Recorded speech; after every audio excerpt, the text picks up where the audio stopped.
কমাস আগেও বিশ্বকাপ বাছাই পর্বে ঢুকছিল ব্রাজিল।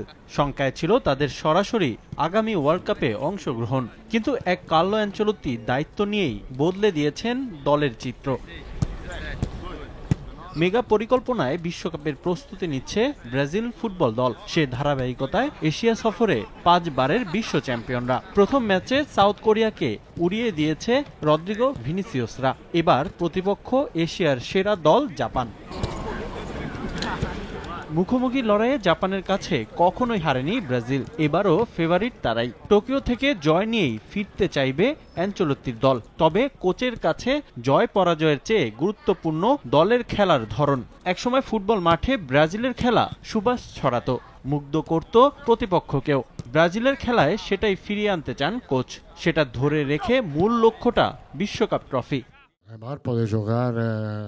ব্রাজিল দলের জন্য সেরা দেওয়াটাই আমার লক্ষ্য। এই দলটাকে আমি বিশ্বকাপ চ্যাম্পিয়ন করতে চাই। ব্রাজিল সুন্দর ফুটবল খেলতে পছন্দ করে। আমার কাছে সুন্দর ফুটবল বলতে শুধু ব্যক্তিগত নৈপুণ্যই না, দলটার পারফরমেন্সটাও গুরুত্বপূর্ণ। স্কোয়াডে না থাকলেও ঘুরে ফিরে এসেছে নেইমারের বিষয়টা। কোটি টাকার প্রশ্ন, কবে সেলেসাও জার্সিতে ফিরবেন সান্তোস তারকা? অ্যানচেলোত্তি সর্বোচ্চ গুরুত্ব দিচ্ছে ফিটনেসের দিকেই। কোনো সন্দেহ নেই, ফিটনেস ফিরে পেলে নেইমার শুধু ব্রাজিল না, বিশ্বের যে কোনো ক্লাবের হয়েই খেলতে পারবে। তার সেই কোয়ালিটি রয়েছে।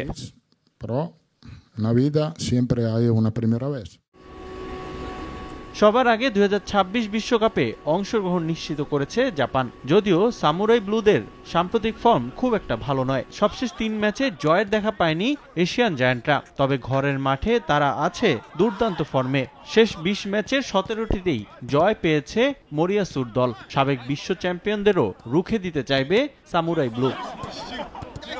রিফাতুল ইসলাম মিরন, সময় সংবাদ।